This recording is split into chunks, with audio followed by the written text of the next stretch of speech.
வணக்கங்க. மேஷ ராசியில் பிறந்த உங்களுக்கு ஜூலை மாதம் 14ஆம் தேதி 2015 குரு பகவான் கடகத்திலிருந்து சிம்ம ராசிக்கு போகிறார். இவர் 2016 11th of August வரைக்கும் அவர் சிம்ம ராசியிலே இருக்கார். இதுக்கு நடுவில் ஜனவரி மாதம் 2016 ராகு கேது பயிற்சியும் நடக்கிறது. அதனால் மேஷ ராசியில் பிறந்த உங்களுக்கு ஜூலை மாதத்திலிருந்து ஜனவரி மாதம் வரைக்கும் ஒரு பலன்கள் எப்படி இருக்கும், ஜனவரியிலிருந்து ஆகஸ்ட் வரைக்கும் எப்படி இருக்கும், ரெண்டு விதமாக உங்களுக்கு அமையுங்க. அதை சொல்கிறேன், கேட்டுக்கோங்க. இப்போ மேஷ ராசியில் பிறந்த உங்களுக்கு போன நவம்பர்லேருந்து அஷ்டம சனி ஆரம்பிச்சிருக்குன்னு நல்லாவே தெரியும். பட் அஷ்டம சனி ஆரம்பிச்சிருக்குன்னு உங்களுக்கு பயப்படாதீங்க.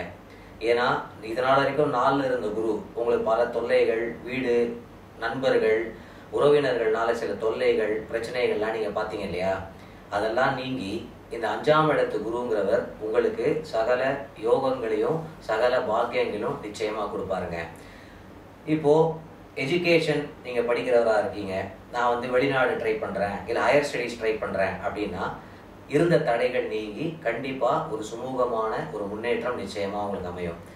உத்தியோகத்தில் எனக்கு ஒரே ப்ரெஷர் ஆர் பிஸ்னஸில் நிறையா தொல்லைகள் இருக்குது அப்படின்னா நிச்சயம் அதுக்கான விடுவு காலங்கள் நிச்சயமாக உங்களுக்கு அதுக்கான வழிகள் வரும்.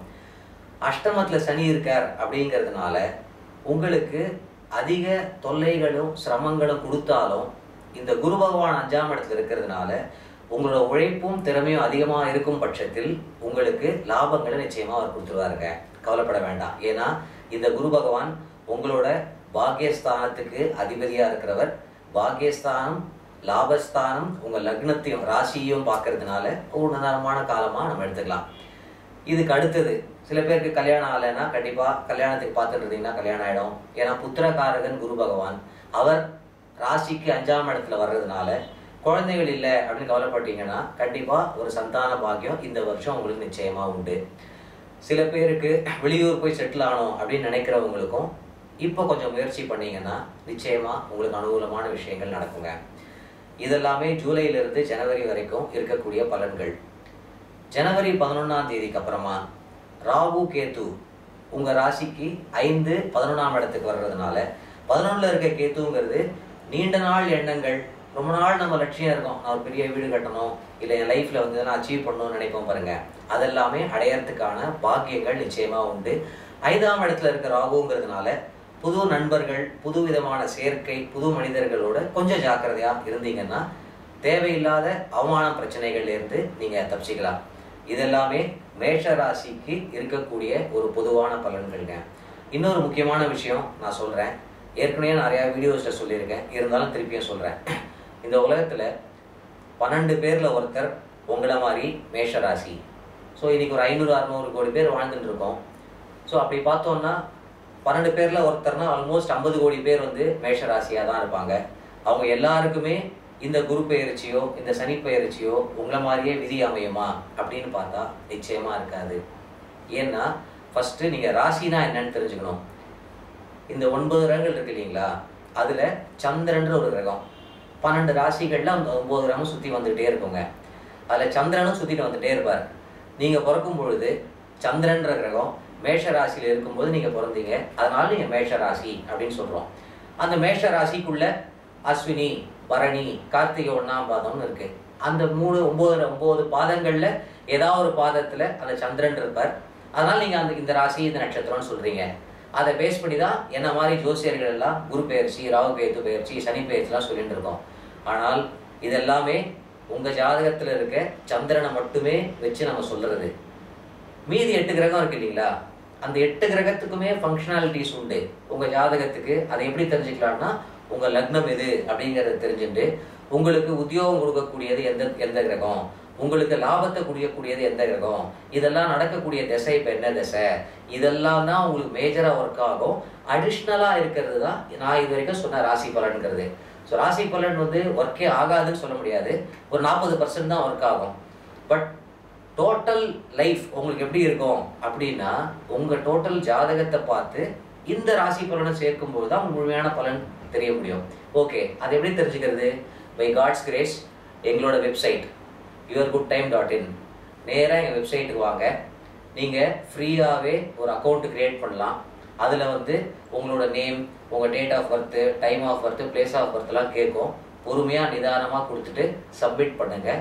வெயிட் பண்ணிங்கன்னா first time in the world by God's grace உங்கள் ஜாதகத்துக்குன்னு ஒரு பலன் இருக்கு இல்லைங்களா, அந்த பலன்கள் உங்களோட பாஸ்ட் லைஃப், சே 2006 எப்படி இருந்து, 2007 எப்படி இருந்து, வீடியோவாக உங்களோட ஜாதகத்துக்குன்னு ஒரு நோட் பண்ணிக்கோங்க. உங்கள் ராசிக்குன்னு கிடையாது, உங்களோட என்டையர் ஜாதகத்துக்குன்னு. ஸோ அந்த 2014 வரைக்கும் வரும். இதெல்லாமே நான் ஏன் கொடுத்துருக்கோன்னா, இப்போ நான் எப்படி உங்கள் ஜாதகத்து பலன் சொல்கிறேன்னு உங்களுக்கு தெரியாதுல்ல, இதெல்லாம் ஒரு பொது பலன் தானே. மேஷ ராசிக்குன்னு ஒரு பொது பலன் நான் சொல்லியிருக்கேன். அப்போது அதை வந்து நீங்கள் பாருங்கள், அக்கௌண்ட்டை க்ரியேட் பண்ணி அதுக்கப்புறமா உங்களுக்கு ஃப்யூச்சரில் என்னோட கேரியரை பற்றி தெரிஞ்சுக்கணும், என்னோட பர்சனல் லைஃப்பை பற்றி தெரிஞ்சுக்கணும், இல்லை டோட்டல் நிறையா சர்வீசஸ் நாங்கள் வச்சுருக்கோம். அதில் உங்களுக்கு எதை தேவையோ அதை நீங்கள் சூஸ் பண்ணிக்கலாம். இது எல்லாத்தையுடைய இன்னொரு முக்கியமான விஷயங்கள்ங்க, இந்த உலகத்தில் ஒவ்வொரு மனுஷனும் சந்தோஷமும் இருக்குது, கஷ்டமும் இருக்குது. இந்த கஷ்டங்கள் எல்லாமே நம்ம போன ஜென்மத்தில் செஞ்ச பாவ புண்ணியங்களுக்கு ஏற்ற மாதிரி தான் அமையிறது. அப்போ நம்ம கஷ்டங்களை தான் நம்ம தோஷங்கள்னு ஒரு ஜோசியர் சொல்கிறோம், என்ன மாதிரி. அப்போ அந்த தோஷங்களை நிவர்த்தி பண்ணுறது யார்?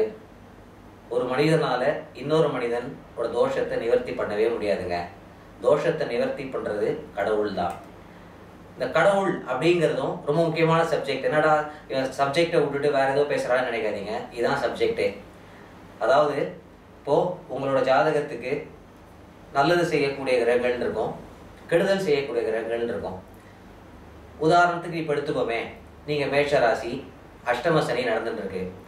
ஸோ அஷ்டம சனி அப்படின்னாலே நம்மள் பல பேர் இன்னைக்கு போய் பார்த்தீங்கன்னா திருநள்ளாறு போய், ஏன்னா சனிக்கான கோவில் அப்படின்னு டெய்லி எங்கேயாவது ஒரு 500லேருந்து 1000 பேர் அங்கே போய் மேஷராசியில் பிறந்தவங்களே அபிஷேகமோ அர்ச்சனையோ பண்ணிட்டு இருப்பாங்க.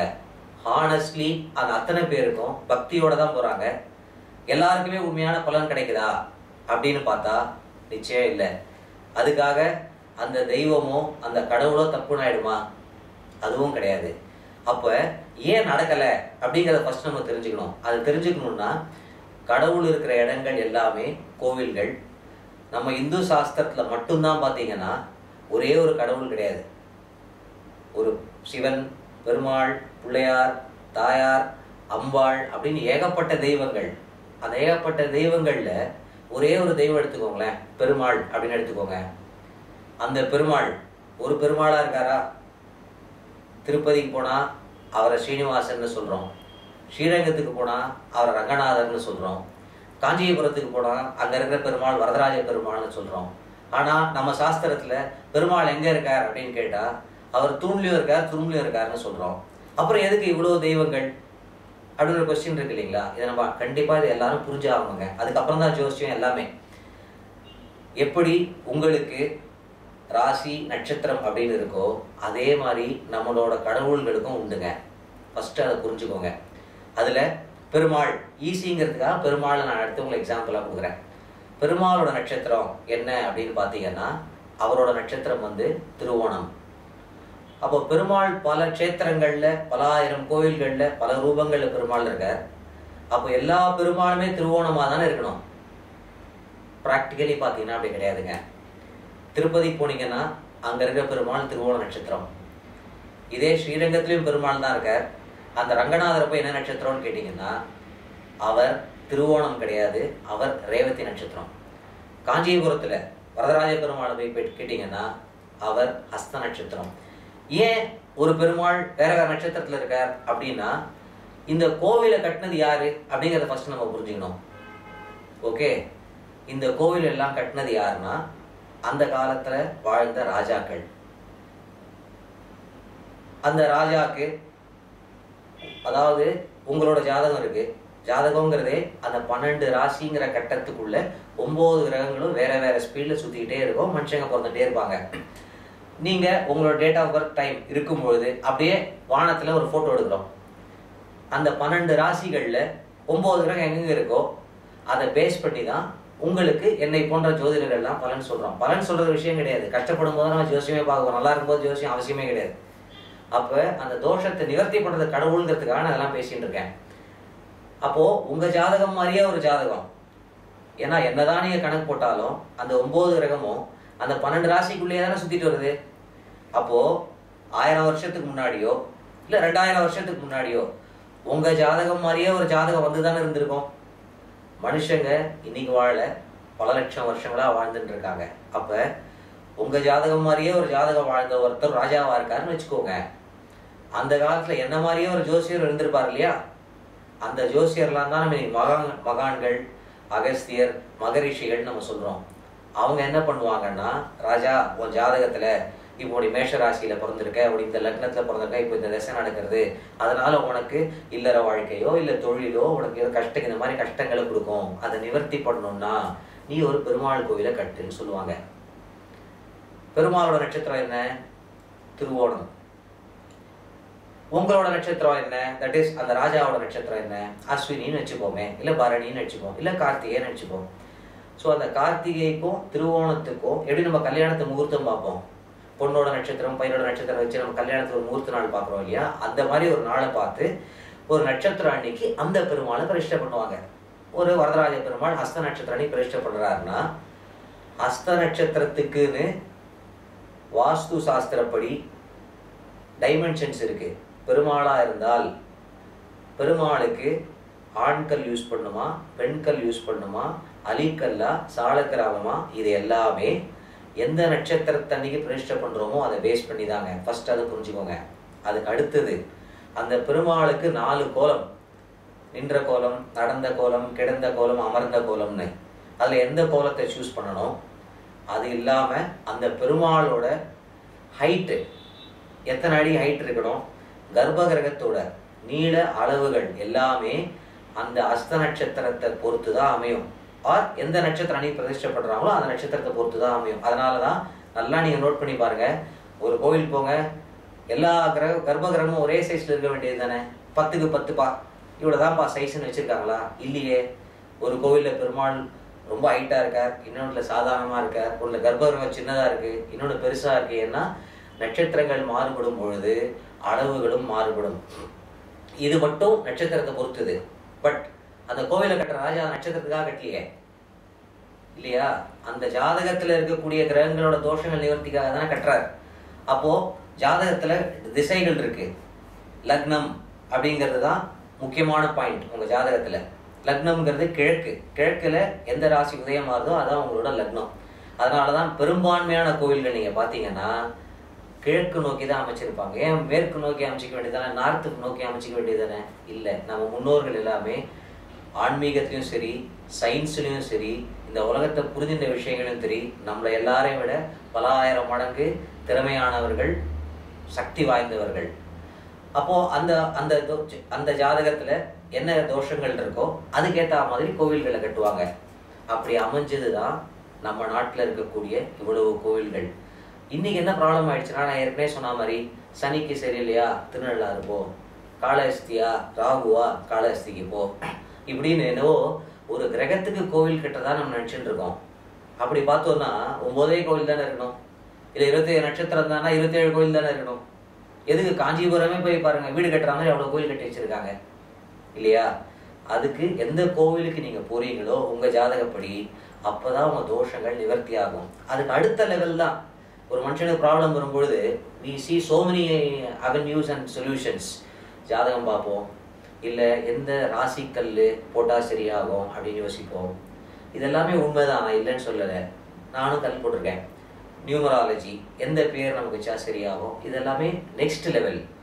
ஒரு மனுஷனுக்கு தோஷத்தை நிவர்த்தி பண்ணக்கூடிய இடம் எதுன்னா கடவுள் தான். அந்த கடவுள் இருக்கிற இடம் எல்லாமே கோவில்கள் தான். அதில் உங்கள் ஜாதகத்துக்கு எந்த கோவில் தெரிஞ்சு அந்த தெய்வத்தை வழிபடும் போது நிச்சயமாக உங்களுக்கு மிகப்பெரிய மாற்றங்கள் நீங்கள் பார்ப்பீங்க. இதெல்லாம் தெரிஞ்சுக்கணுன்னா ஃபஸ்ட்டு நீங்கள் என் வெப்சைட் yourgoodtime.in போங்க, கிரியேட் அ ஃப்ரீ அக்கௌண்ட், அதை கிளிக் பண்ணுங்கள், டீட்டெயில்ஸ் கொடுங்க, பொறுமையாக பாருங்கள். அதுக்கப்புறம் உங்களுக்கு என்ன தேவையோ அந்த சர்வீசஸ் நீங்கள் எடுத்துக்கோங்க. நன்றி, வணக்கம்.